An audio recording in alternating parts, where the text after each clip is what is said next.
Again, I want to thank you all so much for being here. Hello again, and welcome to Something Major's Let's Do Lunch Relationship Building Redux. We are so glad that you came and joined us today, and I would love to hear from you in the chat. Where are you joining us from today? Would love to hear from you. Introduce yourself. Where are you dialing in from, watching us? It's always so much fun to see where people are joining us from. So definitely drop that in the chat, and so glad that you are here with us. And while we wait for that to come in, I want to just take a moment and introduce myself. Again, for those of you who I haven't met before, I'm Randy Braun. I'm an executive coach and CEO of the women's leadership and coaching firm, Something Major. That is all a very formal way of saying that I help women live and lead on purpose in their work lives. And when we think about doing that, relationship building is such a critical component. That's why I am so thrilled that you have joined us today for Let's Do Lunch. I see some Let's Do Lunch veterans here on my view as a panelist. And for those of you who are new, let me just share what Let's Do Lunch is all about. Let's Do Lunch is essentially just a recurring program where we bring dynamic women together for dynamic conversations. And we essentially sit down with fabulous friends and women inside my own network to have conversations about things that they are total experts at. That is why I am so excited that we have Okezie here with us today. Chichi, are you with us?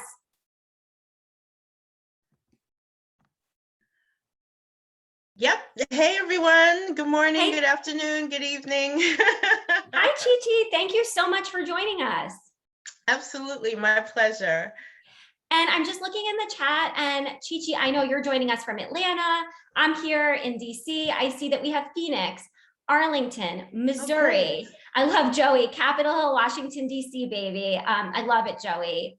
We've got Judith from New York City, Rebecca from Vermont. We've got LA, and I see at least one or two Europeans. I was going to say Tina is wishing us a good evening from Paris, so that's really fun. Oh, bonsoir, right? Tina. Bonsoir. And Kendall from Vancouver.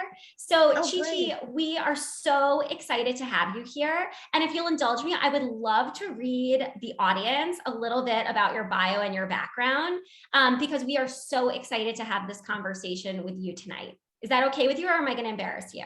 No, it's great. Well, I'm so glad that you all could join us. Chichi is the owner and producer of Simple Networking LLC, which is a consulting firm based in Metro Atlanta, specializing in diversity and inclusion, networking, and cultural awareness. I should say not in that order: networking, diversity and inclusion, and cultural awareness. Chichi, I want to congratulate you because I know that Simple Networking was just granted a proclamation for business networking in November. So brava to you on that. And Chichi encourages companies, organizations, and professionals to diversify our networks, build relationships, and exceed our goals.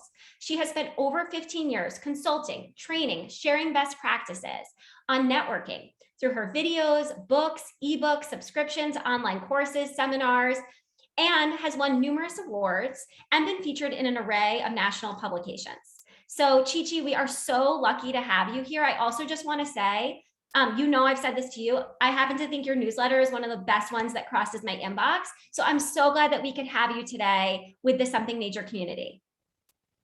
Absolutely. I'm so glad. And thanks for reaching out.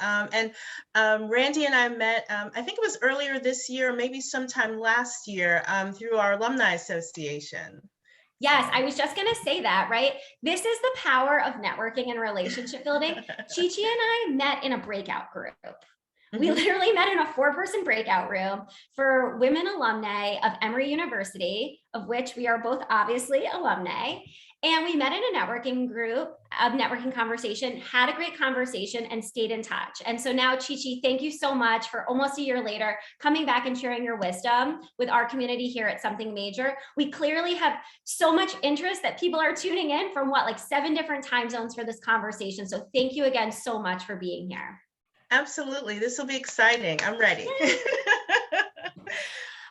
So let's just jump in, right? Because we know that networking and relationship building is obviously so critical to our goals, our influence, our impact. But what precipitated this conversation was you and I talking about how 20 months into the pandemic, we honestly have these COVID cobwebs. on our relationship building skills and our networking. And so just to start off, what are some tips for how we could potentially dust those off, understanding the world is reopening? And frankly, there are parts of the world that aren't really reopening as quickly, but we still need to do some great networking. What do you recommend? No, absolutely. And one of the things I always suggest, pre COVID-19, amid COVID-19, and when we get past this, right, post COVID-19, is to have a plan, have an agenda for your networking. A lot of times people will have a plan to eat better, to be in healthier shape. Might have a plan for vacation, for retiring, going back to school, or even changing jobs or positions, but we don't really have a plan for networking, or at least a concrete plan. So definitely come up with a plan, and a plan can include what your goals are, what are your ambitions, what are your values, who do you want to connect with? Because one of the things that I learned as we're still going through this pandemic and transitioning into our new normal and what that looks like is, for me, with my business traveling, of course that was shut down. I'm going to conferences where we have hundreds, and the bigger the conference, the better, and all this type of stuff, to just staying home, going at least, Randy, for about 7 months, which is absolutely crazy. I didn't even go on the highway. So if you know anything about Metro Atlanta, Georgia, you have to drive everywhere. It's only like around in the perimeter, city. right? Yes, around the perimeter. So it's only like really in the city where you would take like our air quotes subway, or our metro, as they say in Paris, or our what is it, the tube, right, in London. So not being able to travel is like, I had to start to network just where I am, 5-mile radius. So that's networking, talking to people, of course, 6 feet away. At the grocery store, at the pharmacy, when I'm getting my car fixed or getting my car repaired, waiting for, takeout, that type of stuff. So it's really just starting, really recalibrating, starting where you are, and then using the same skills and techniques, talking to people, reaching out, having these small talk conversations. And another piece, starting to integrate technology into our networking. Oh, I want to talk more about that. And there's Yeah. so many things I want to respond to about what you just said. Before I do, I want to encourage those who are joining us live, please, please, please use that Q&A function at the bottom. We want to take your questions. We have more questions for Chi-Chi than we know we'll get to, but we want to get to your questions. So please feel free to put those in the Q&A, not the chat, the Q&A, and we'll take them. Chi-Chi, you said something at the upfront that resonated so deeply with me, which is, you make a plan to eat healthier, you make a plan to go on vacation. I'm just thinking about myself. Anyone who knows me personally, and I see some people here who are joining us, know that like I just talk to strangers everywhere I go. Much to the chagrin, honestly, of my husband at times.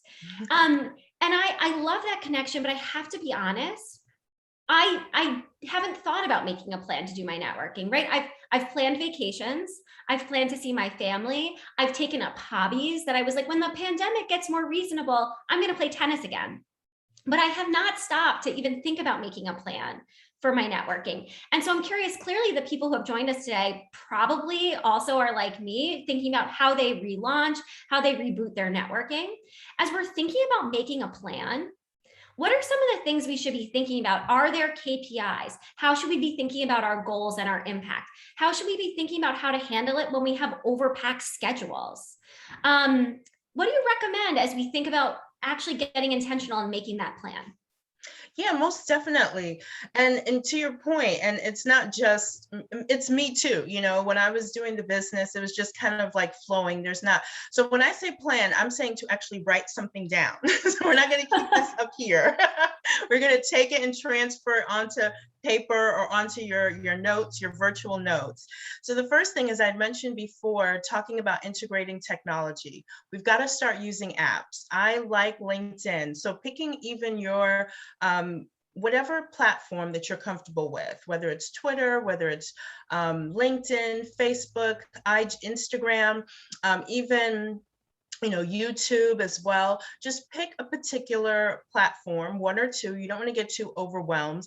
And then in regards to your goals, what is it that you want to achieve? Do you want to meet a certain amount of people? Do you want to meet certain types of people? Do you want to connect with certain types of industries or organizations and clubs? And then also, in that type sense, are you even trying to brand yourself? Do you want to use that as a platform to send out information, to bring awareness, things of that nature? Or even if you have a business or you're entrepreneurial, how you can promote your stuff via promote your merchandise, your products, your services via e-commerce. So starting with that, and then in your plan, you're thinking about how often you're going to post, whether it be weekly, bi-weekly, or monthly. You're thinking about what type of content. It's almost like a, how do I say this? I think of like when different channels, right? Different networks and channels. Certain channels will have particular, particular TV shows that gear to the audience. Totally. So what type of content are you putting to gear to your audience, right? So it could be stuff that are industry wise, it could be social things, it could be a little mix of both, but you want to make sure that it's very clear what that messaging is. So it kind of leans back into the branding piece, like knowing what your brand is or what you want people to know you as. Yeah, and this is something I talk about with my clients all the time. In fact, I was just having a conversation with a client yesterday about this and about how for, us lay people, right? Like I'm not a branding expert. A lot of my clients aren't just naturally branding experts. I think we have one or two branding pros because I can see the panelists and you can, Chi-Chi. I know we have one or two branding pros on with us today. So feel free, pros, to put any tips that you have in the chat. But I think about it like this, which is like, what do you want people to know about you when they see you on the internet? Right? Like to me, that's what it's all about. And also, right, using those channels. So for example, I'm very active on LinkedIn. I'm kind of active secondarily on Instagram, but my content on both channels is totally different, right? Follow me on Instagram and you're gonna get pictures of my vacations and my children. Follow me on LinkedIn and you're gonna basically see all the events we do with people like you, all the interesting things that I'm reading on the internet. And I think that we underestimate the power for those platforms to be meaningful ways to keep in touch with someone, right? Because every single time, Chi-Chi, you post something and it pops up in my feed, it's like the littlest nudge that like, oh, Chi-Chi, right, I should reach out. And I think that we see that all the time. And in a world where we have been living in a world that we just don't have enough time, right? I feel like for a lot of the women that I work with, thinking about who I want to be on LinkedIn as I keep my broader network warm is probably like the ultimate bottom of their totem pole, or they feel like they don't know where to start, right? Which then they get overwhelmed by the overwhelm themselves and just like don't even go on LinkedIn or Twitter. And I think certain industries, right, have different norms. So I love those tips. And what I'm also curious about, Chi-Chi, is a lot of times, we're using this, we're expanding our network, we're making light touches with people, and then we finally get on to have a virtual coffee. Or maybe we live in a place where we can go get a drink. But I don't know about you, it's just like my small talk skills, they feel really rusty. And there's actual research out there that we've become more socially awkward. So some of us felt awkward about networking before. Some of us feel awkward because like we've been in our sweatpants for 20 months. What are some of the tips that you have for kind of just getting over the social awkwardness of this kind of rusty networking where we're kind of trying to get out of? Well, no, I'm an introvert. I don't believe that. I am. I totally am. I did, and it's funny, Randy, I did this quiz a few years ago, and I thought, I'm 65% introvert. I'm about 35%, extrovert. And I took the exam, which I thought was pretty accurate and precise. And guess what my score was? Well, based on the lead, I'm going to say that you were like 75% introvert and 25% extrovert. No. Is that your final answer? Yes, that is my final answer for now. I was actually 97% introvert and 3% extrovert. No kidding. I was shocked. And then when I went back and started reading it, I was like, yeah, I do that. Yeah, I do this. So the awkwardness, I'm there. I'm there. I'm camped out. I have an RV. I am there. And can we just get a +1, Chi-Chi, in the chat? Like anyone else who feels awkward sometimes going into a networking conversation. I would just love to see a +1 in the chat. We won't call your names out loud. Thank you to our brave +1er. Thank Another you. +1. I mean, I'm not usually a +1. Like I could kind of talk to a stranger anywhere I go at any time. And yet we all sometimes get a conversation that's like a total dud, which then makes me question everything. And I go into a little bit of a tailspin about that. Like, why did this person have coffee for me? Am I not good at having conversations? And I think we've all had an experience where we're like, wait, that was a weird networking conversation.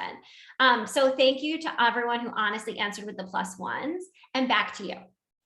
So yeah, one of the things, as we're still moving into this new normal, even with my virtual coffees and when I talk to people on the phone, the first thing, we have like 5 minutes to have our pandemic conversation. That's Yeah, it. Just, right? Can we how are talk you about that? doing? How are Because you it's kind of like the feeling? elephant How's in the the room. family? Yes, Yeah. it's so interesting. We keep it down to 5 minutes, and then always make it a point to say, well, what's something new that you learned, something optimistic. So it's not like a total, drainer of some sort, but it's what's become a part of our lifestyle now. Like, for example, I had a hard time finding gloves. Just latex gloves. It's like, okay, because I'm constantly cleaning. And then, waiting for, now it's like, working from home, I'm so hypersensitive. If there is a truck coming, I'm like, oh my gosh, is that my delivery? Which we never used to be like that before. I'm constantly on my phone, I'm checking and all this stuff. So always start out with that. There's always the weather. This weather has been very interesting for the past couple of months. I don't know if it's global warming, unbelievable. Another thing is just asking someone, how are they doing? Like, really being able to authentically answer that question. Because before I would say, yeah, I'm fine. But, just being a little bit more open, being a little bit more vulnerable. And you don't have to go deep into what you're personally going through, but, still add a little bit more than, oh, things are okay. Another thing is sports. Okay, so we're in Atlanta. I'm just as shocked as you are that the Braves are here in the World Series. It's like 29 years in the making of some sort. And so, talking about sports is another thing. It may seem kind of trivial, but at the same time, it can lead to bigger conversations, or at least learning more about the interest points of your contact or your counterpart. Totally. And I love what you said about acknowledging the pandemic. One of the things that I've honestly done for the last however many months it's been, and especially recently, is like just name the elephant in the room, is like, how's it going? And people are kind of non-committal, like, oh, it's fine, or something. And I'll be like, really? Because like everyone I talk to just still feels like life is a dumpster fire some days. And right, like you laughed. I just find that really breaks the ice with people. Like, sometimes it feels like a dumpster fire in my life, right? And I don't think it's about unloading on people. It's like, well, this happened with the kids and everything, but it's like, I do think there's that humanity, right? And that shared common element, and I think a shared craving to connect with people. No, absolutely. I totally agree. And it's interesting because, we've always had Zoom or, Microsoft and these type of software for virtual conferences and calls. But of course, when COVID-19 hit, it's like it just went on steroids, right? We're using it all the time. I think we've kind of used it a little bit too much, but that's just my thought. Yeah, we but can it's talk almost about like Zoom there are things that we've had that just have kind of laid dormant. And so being able to pick that up or to acknowledge the value and being able to use it is another piece. Even like I was talking about the apps, I've always had an app for Twitter, for LinkedIn, for Facebook, but didn't really use it until we went into this virtual environment. I've always had, XYZ, if you will. Okay, so let me use the example of retail. So a lot of the retail stores that are doing well already had a website and a way to connect their e-commerce to their brick and mortar, right? Right. It was always there, but just, kind of fine tuning it. So I think of it the same way as we're moving into networking. You have your in-person, but also keep that virtual digital piece and see how to connect both of it. That's what I'm trying to focus on right now, or is trying to find ways in doing that. So you might meet someone in a Zoom, or, and, you know, through some type of virtual event, and then being able to connect with them on LinkedIn or Twitter or Facebook, whichever platform that you prefer. And then if, as you mentioned, Randy, being able to meet face to face eventually, or at least, you know, let's get on my email list so that we can still stay connected at least twice a week. Well, not twice a week, twice a month, maybe once a month, so that you still know what's going on. Yeah. And you know, it's funny, you talked a little bit about the Zoom fatigue. One thing that I personally started doing is just going old school and using the phone. Yeah. I use the phone a lot. Before the pandemic, I always coached over the phone. And so when the pandemic happened and all of a sudden every other conversation on my calendar was a Zoom, I personally got overwhelmed. And I was just hearing from people that they were overwhelmed. And so I do every single conversation I can as a phone call. And I just find that it is so much more meaningful of a conversation. I love hearing where people are talking to me from. You know, I had one a few weeks ago where I was walking around downtown DC because I live in the city, and I was talking to someone who lives in one of our outer burbs.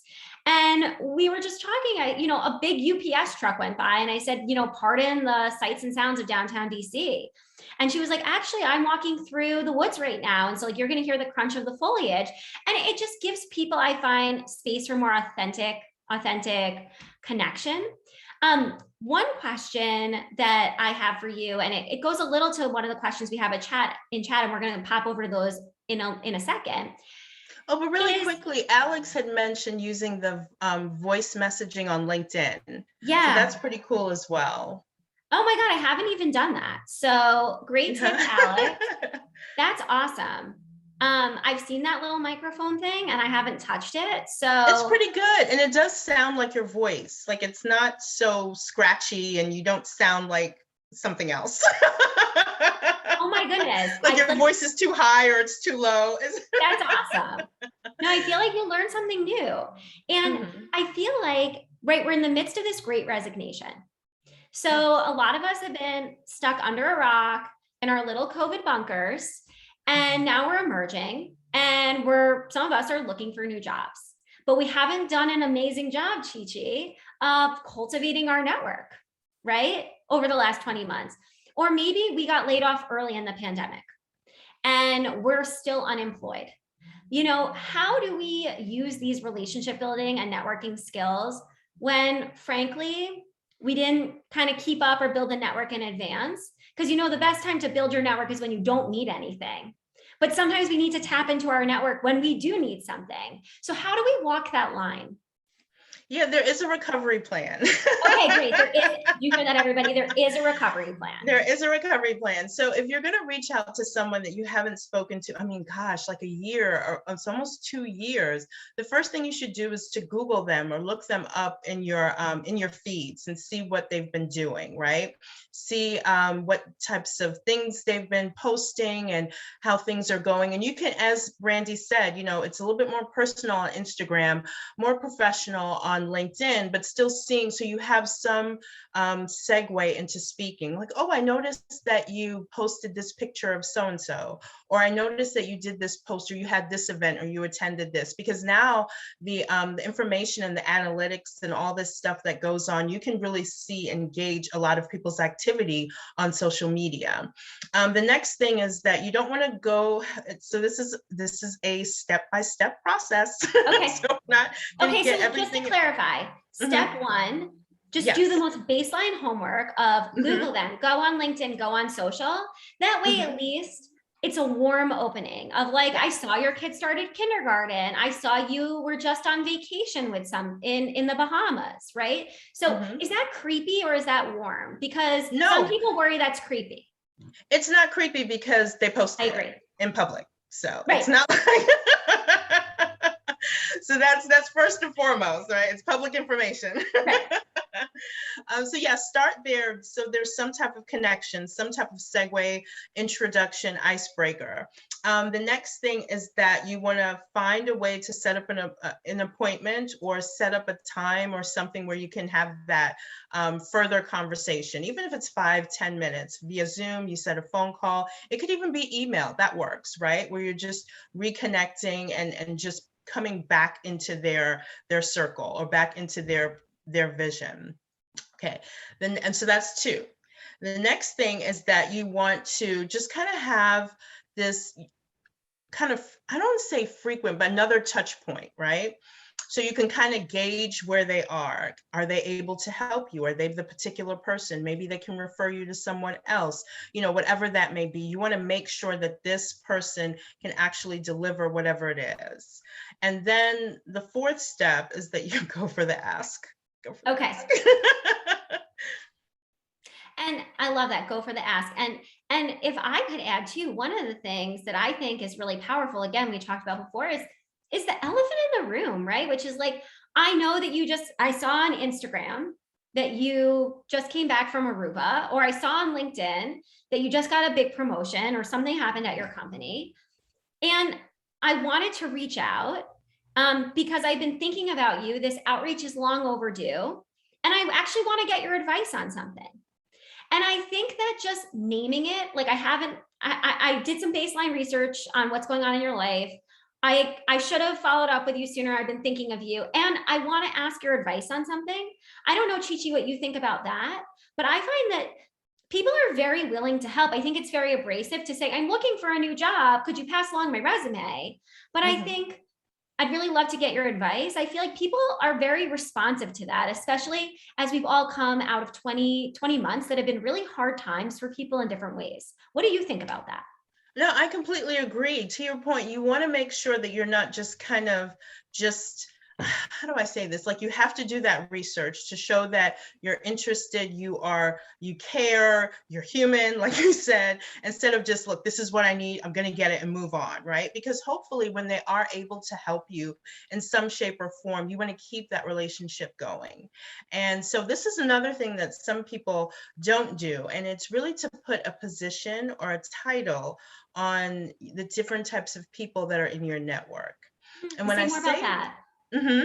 I'll give the example of my mom and my sister, my older sister. So of course, when I was born, Stitchy. So I already had my label. I'm daughter, I'm younger sister. So we already have that relationship. So now we're able to communicate based on that. For example, there are things I tell my mom, my sister wouldn't care about, right? There are things I tell my sister, my mom wouldn't care about. So even the type of information that's being relayed. Other thing is the frequency. You know, my sister lives in Waldorf. So we don't see each other all the time, but we'll connect, you know, maybe over the weekend through text. And it could be 8 o'clock in the morning. It could be 3 o'clock in the morning. Okay. If I call my mom at 3 o'clock in the morning, she's going to think there is an emergency. Something went wrong, as opposed to my sister is like, hey, I just heard this cool song we used to dance to. Not a problem, right? Right. So it's also, you know, the timing, like the time of day, or even the timing. Is it within 2 weeks, a month or so? And then also the frequency of it, okay? So with my mom, you know, she's retired, she's enjoying the good life, right? So, you know, I'll just call her once in a while just to see how things are going. My sister is about 2 years older than me. She thinks she's 20 years older, but of course, speaking as the older sibling, as right. older siblings everywhere do. And I'd love to get, again, a +1 in the chat if we have any older siblings who, so like when me, you're firmly able to believe that our age difference is just a number. We obviously are so leaps and bounds ahead of our younger siblings. Sorry, Charlie, if you're watching. So my point is saying that once you give this person a title, whether it's you know, a colleague, it's a mentor, it could be a client, it could be a coach, it could be you know, whatever that may be, then that really sets the expectations of the relationship when you give them a specific title or a specific position. And that will really gauge, like I mentioned before, the frequency, how often you reach out, the type of information that you're sharing, and also the mode of communication.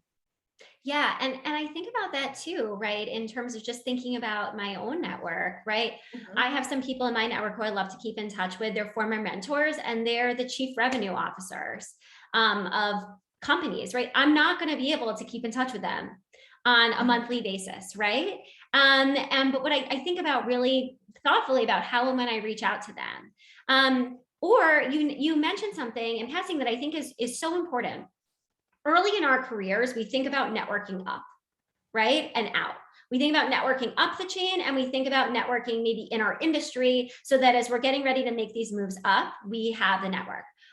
I think some of the most important networking that we can do is with our peers. And as we climb the ladder, networking down, right? Like, how many stories have you heard of someone who gets hired by someone who used to work for them years ago? I see that all the time with my clients. Or that the peer mentorship, the peer network becomes the thing that is the most long lasting, the most fruitful for them in terms of their own personal fulfillment, having those sounding boards, but also having a broader array of people who have their finger on the pulse of what the opportunities are. So I love that. And I want to turn to a question that we got in the chat. Sure. This one is about basically cold versus warm outreach. So we've been talking a lot about people we already know in our network. And this person's asking, what do you think about, just cold outreach, like sending someone a DM on Twitter, sending them an email on LinkedIn? When it comes to networking with someone you don't know, but want to know, what do you think about this like cold versus warm outreach thing? That's a great question. And I have the perfect example for it. I experienced this a month ago. There was a lady that reached out to me. She is based near Asheville, North Carolina. And she reached out to me via email. So it was extremely cold. It was like freezer cold. I don't know her at all, Randy. And so, but she came to me from just this place of respect, of professionalism. I was just completely blown away. So she went through my website and went through my formal, email or whatever that may be, info@snseminars.com, which I appreciated. Say it one more time. Oh, I'm sorry, info@snseminars.com, which Perfect. is fine. We're going to send this out anyway, but I'm just going to pop it on here. And so when she sent it to me within normal working hours, right? Either Monday through Friday from 9 to 5. So I'm not getting an email at 3:00 in the morning. I'm not getting an email on, the weekend, just keeping it business and professional. Then she says, as one I had mentioned before, Randy, she said, I saw some of your articles online. Bingo. Uh-oh. Now you've got my attention. I'm sold. And she said, I took one of your articles and because you can do this, published it in my magazine. I really would love to have a conversation with you, know if you'd be interested in writing for this. And it's a magazine which relates to diversity, equity, and inclusion, promoting minority and small businesses in her region. And she said, here's a link to so she gives me a link to the magazine as well, still professional, adding all of this credibility and value, right? Instead of just, I heard about you somewhere, I'd like for you to do this, that, and the other. I mean, she came correct.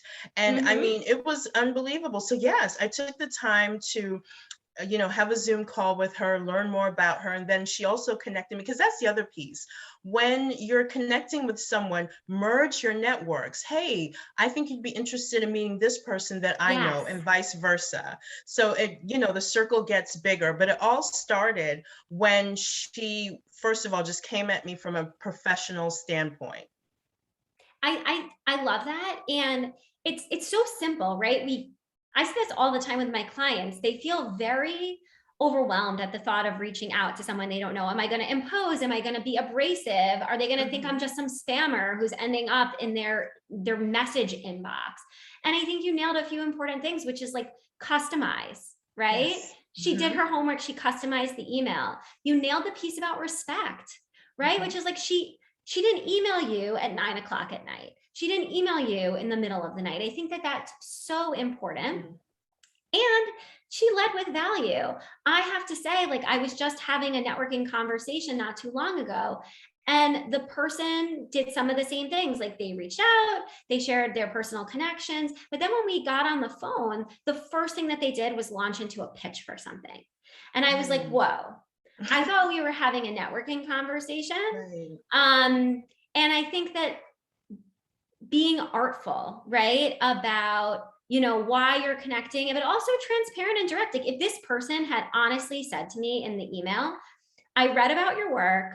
I saw the events that you do, and I think that we could have great synergy for co-branding, co-marketing. I still would have taken the phone call, but my expectations would have been managed differently versus coming under the guise of, oh, I just want to connect with you for the sake of connecting. And then within the first 5 minutes, it's one thing, and we'll talk about this a little later, how and when to make an ask in a networking conversation.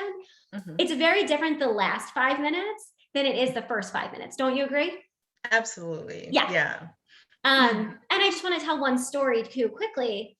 My husband ended up working for a company where he cold emailed the recruiter. So those of you who are looking for a new job, those of you who are new job curious in the midst of the Great Resignation, he simply cold emailed a recruiter. This was many years ago, and was like, hey, I've done a lot of reading on your company. I've been on your job site. There are no jobs open right now that match my skill sets. But if you would be open to a conversation, I'd love to hear more about what the company is doing and introduce myself. They hired him 2 years later. So these things really do happen. Chi-Chi, I'm sure you have a million stories like this about strangers and job connections, I'm sure. No, absolutely. And it's also the piece that we don't want to hear, but we need to hear. We need to hear it. Yeah. He waited 2 years. You have to be patient. You have to be reasonable. I don't like to say realistic because realistic is very time sensitive. It's very time sensitive. You're so right, which is, and again, it's like, right, when's the best time to invest in our network and invest in our relationships? When we don't need anything. And sometimes, right, we have people here, who are looking for new jobs, or who, again, are new job curious, or who are growing their businesses. Sometimes we need to tap into our networks. We've planted the seed, but we haven't been good about watering it and giving it good sunshine. And there's just a little sprout, and we still need to harvest the sprout. But obviously, we want to let that grow into something big and beautiful. And one thing I learned, I'm sorry, I didn't mean to cut you off. One thing that I learned when I was growing up, because we used to I grew up in Brooklyn, so I am a Yankee. I was born and raised in Brooklyn, New York. And I just remember going to school, and we would get those little, solo cups, and we'd stick a hole in it and plant something. And we have this little plant that comes up on the side of it didn't last that long, but it was good while it lasted.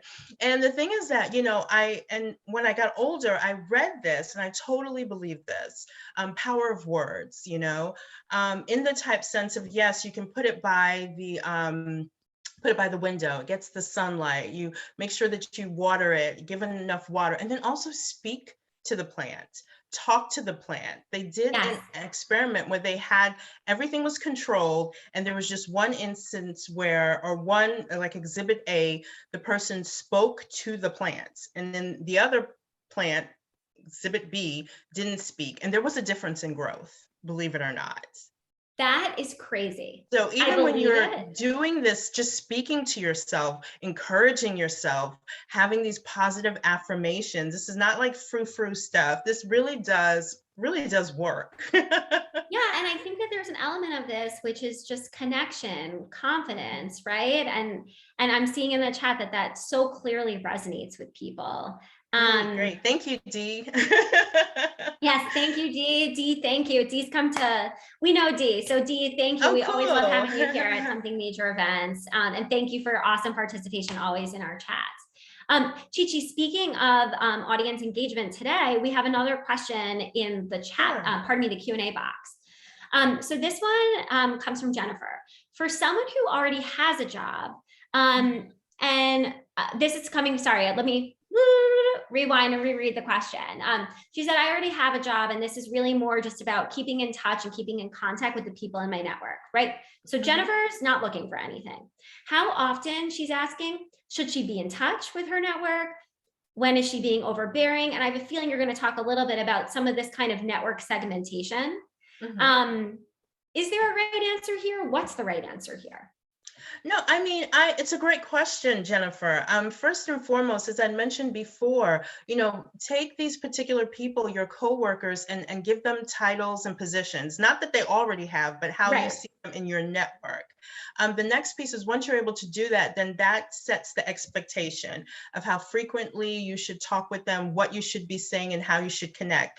The other thing is you can also connect with them through company activities.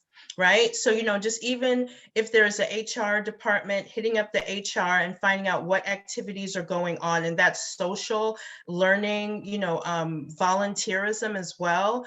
Different if you're in a bigger association or a bigger company, employee or business resource groups, which are affinity and interest based, and kind of going from there as to be able to connect. Because I know, me as a solopreneur, right? I don't have a big team that I work with or a department, but I'm always trying to do what I call double duty networking, where you're able to network and connect with people and at your job while you are working, and not afterwards, where you have to tend to family and other different things or just want me time. So being able to use your working time to network.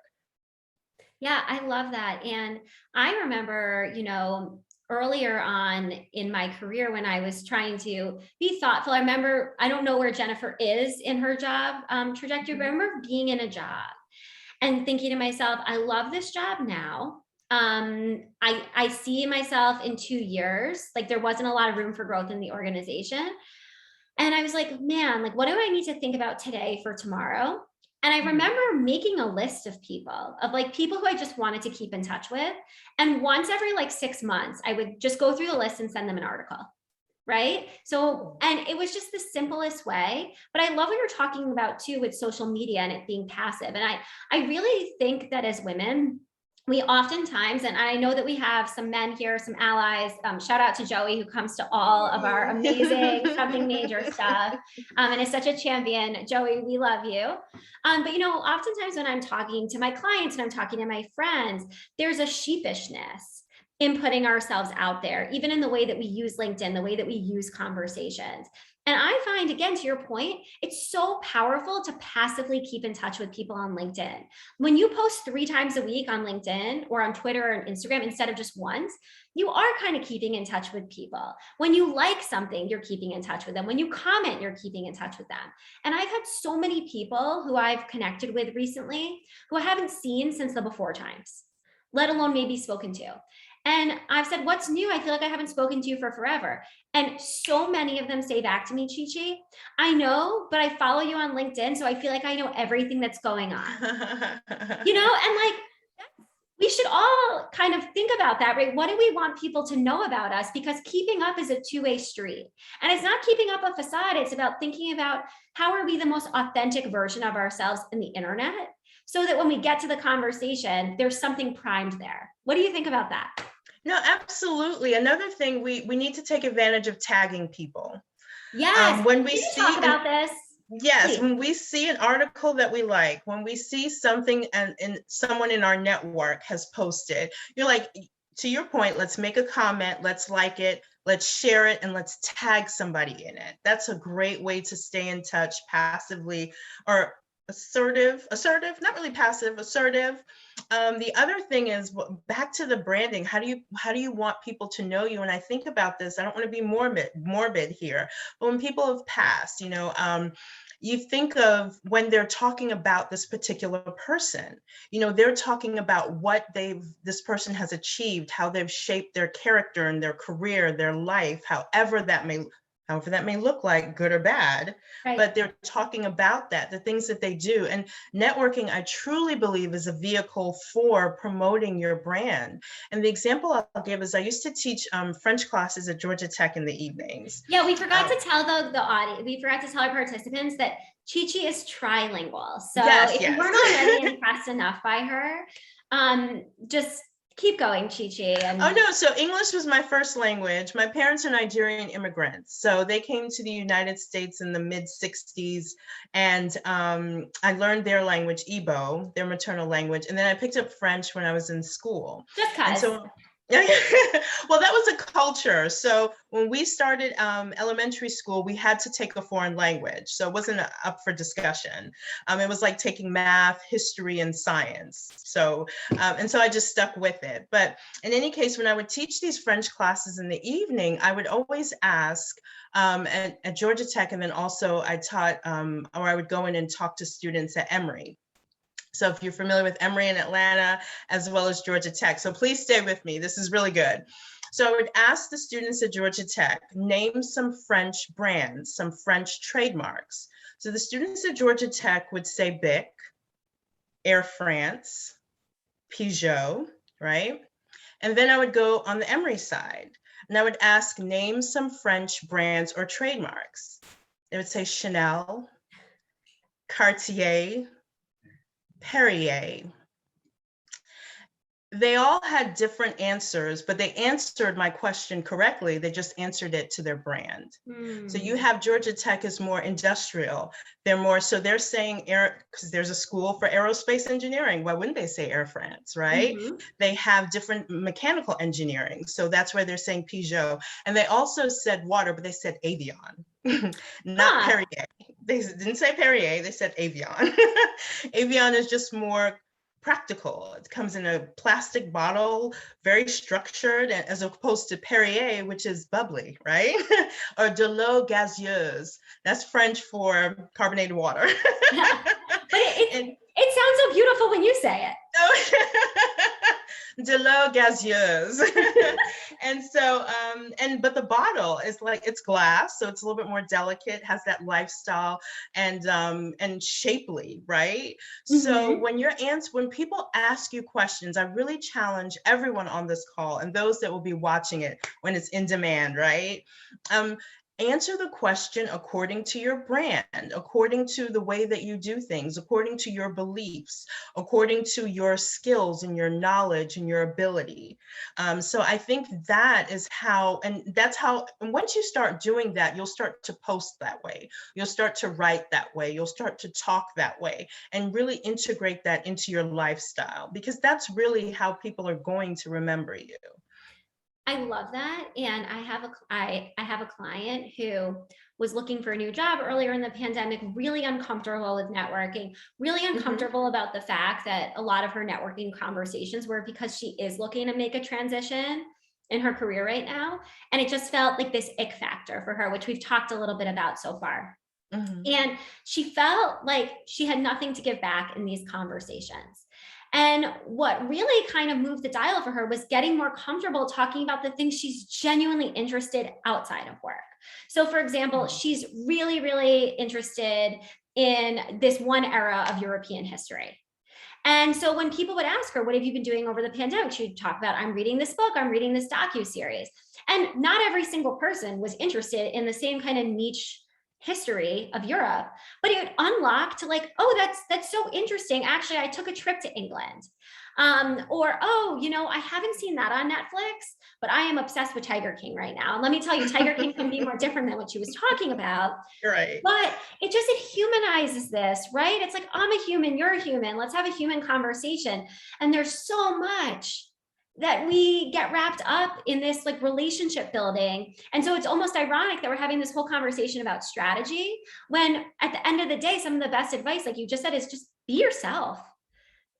Talk about the things that interest you, And I think that that's always a push and pull that, especially as women, we tend to really overanalyze, overthink, and frankly, over-edit ourselves in every aspect of our work and our personal lives.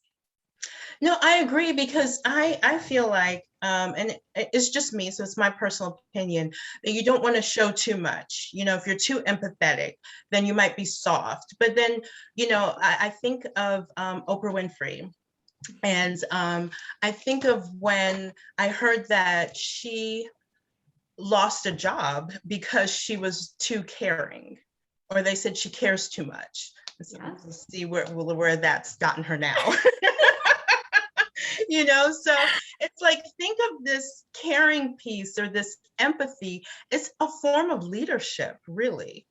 some of the best leaders were able to empathize, be able to connect, and be able to, have this type of engagement with their followers. So see it from that perspective is not something negative, but more along the lines of something positive and empowering.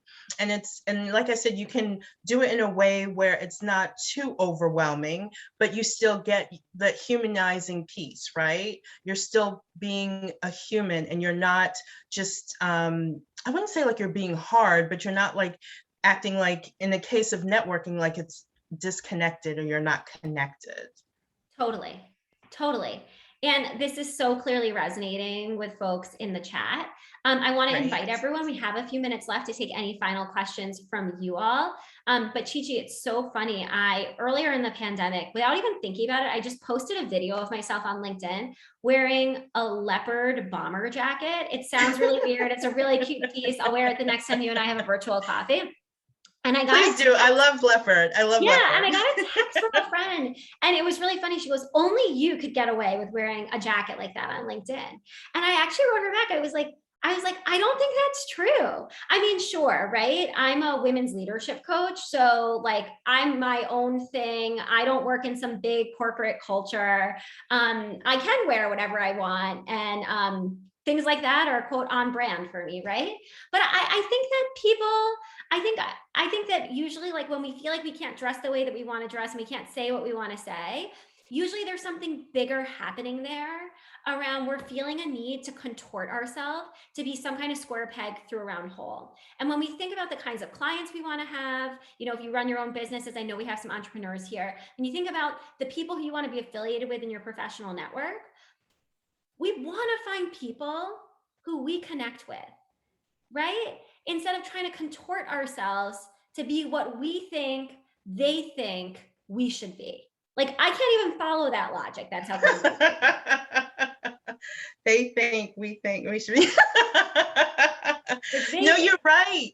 And I think it's the power of clothing, right? We're learning this through the social and racial movements and things of that nature, even political wise. Sure. Once again, coming from Atlanta, it's been a busy year for Atlanta. You don't say. It's been busy, Randy. It's been busy. But we can use clothing to make statements, right? We can use it. And even when you think about it industry-wise, when you see a soldier, you know the rank of the soldier by their uniform.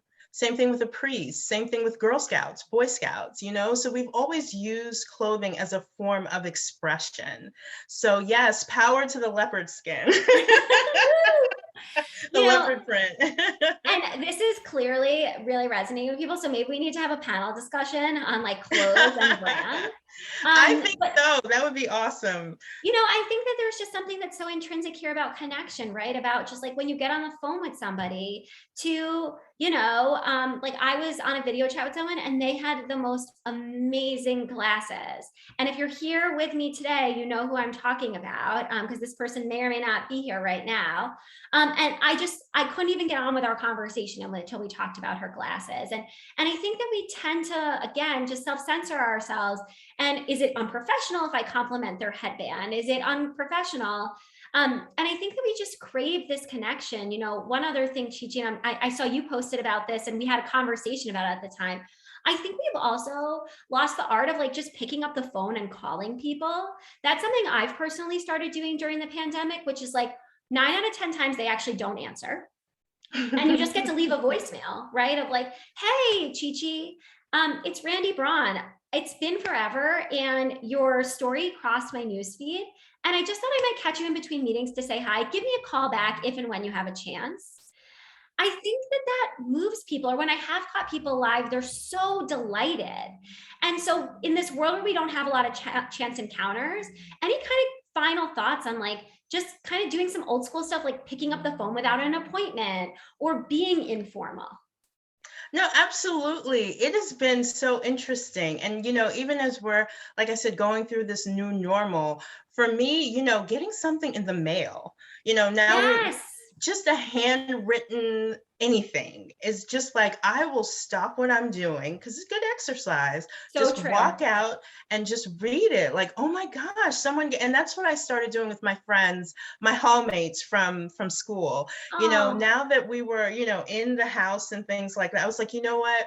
Instead of which digital's fine, going green is perfectly fine, but I was like, let me go and get some. I got so emotional up in Walmart reading the Hallmark cards. It's just like, has this anyone else is like so just plus one in the beautiful. chat? Have you all like had like a thing like that where like something really like Oh nothing my burger in our before gosh. times happen and you're just like If you're weeping, ever having a bad day, just go weeping. to Walmart, grocery store, anywhere, and just read some cards. Oh my gosh. I just started picking up a bunch of them and just writing them out. Like, this is what I think of you. And I mean, it just, which oh my gosh, I'm picking up a card. I have to put a stamp on it. I have to go to the Yeah.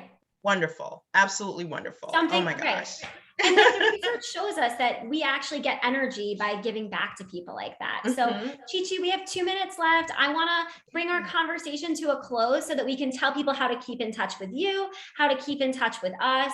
And I would love to hear from you while we're bringing it to a close. What's the one thing that you're taking away in the chat from today? What is one nugget that Chi shared that you are going to take with you? Because I'm so glad this is recorded. Like, I'm going to go back and watch this because I feel like I learned so much. So Chi, thank you so much. And again, we'd love to hear from you in the chat as we're kind of closing up.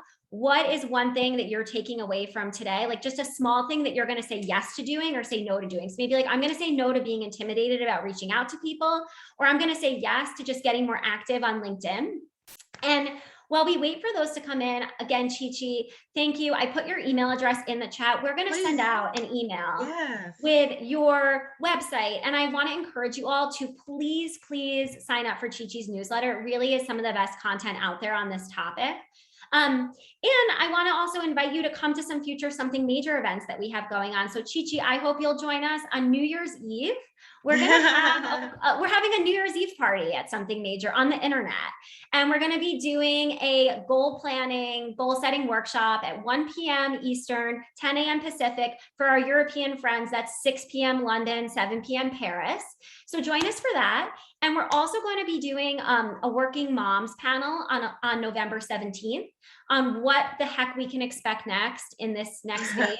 I don't have all the answers, which is why we've convened an all-star panel. Finally, we threw some of my contact information in here. Chi-Chi's is in here as well. And the last thing I want to share is that we are going to be running our On Purpose program again this February. We only run this program once a year, and it's a 4-month group cohort experience for women who want to live and lead on purpose in their work life. So if connecting with other women, if thinking about who you want to be at work, if leveling up your fulfillment and your impact is of interest, definitely shoot us a note so that we can make sure we get you those details. And Chi, I want to just end by reading some of these. Developing my brand, being authentic, treating networking with a plan like I would any other part of my career in my life, reaching out to folks I haven't spoken to. Clearly, this conversation made an impact. So I just want to thank you again, Chi, for coming here and joining the Something Major community. We are so grateful for your wisdom. And I personally look forward to catching up with you soon. Absolutely. Thank you, everyone. Have a great weekend. Stay safe. And thank you so much. Bye, all. Bye.